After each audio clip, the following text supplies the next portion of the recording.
Setelah puluhan tahun menjadi ikon kalender, MotoGP dikabarkan akan meninggalkan Phillip Island Grand Prix Circuit, sirkuit tepi pantai yang sejak 1997 menjadi rumah Grand Prix Australia.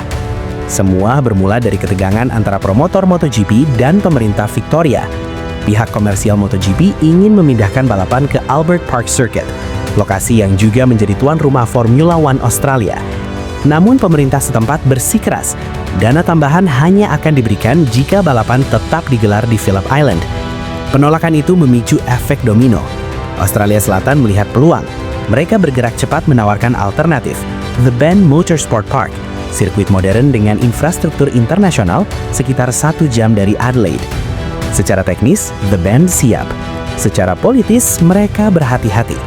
Namun di balik layar, kabarnya kesepakatan hampir tercapai dan pengumuman resmi tinggal menunggu waktu. Jika benar terjadi, maka MotoGP 2026 akan menjadi edisi terakhir di Phillip Island. Phillip Island dikenal sebagai salah satu sirkuit favorit para pembalap. Layoutnya cepat, flowing, dengan kombinasi tikungan panjang dan latar Samudra Selatan yang dramatis. Tapi sirkuit ini juga punya sisi gelap, angin kencang dan cuaca ekstrim yang kerap mengganggu jalannya balapan. Secara ekonomi, dampaknya besar. Tahun lalu saja, lebih dari 90.000 penonton hadir sepanjang akhir pekan dan menghasilkan puluhan juta dolar bagi ekonomi regional Victoria. Tanpa MotoGP, Phillip Island kehilangan satu-satunya ajang balap global yang tersisa. Sementara Victoria tetap memegang Formula One di Albert Park, perpisahan dengan MotoGP terasa seperti kehilangan warisan. Ini bukan hanya soal kontrak atau logistik, tapi tentang sejarah yang mungkin berakhir setelah hampir 3 dekade. Tapi bagaimana wajah Grand Prix Australia setelah 2026?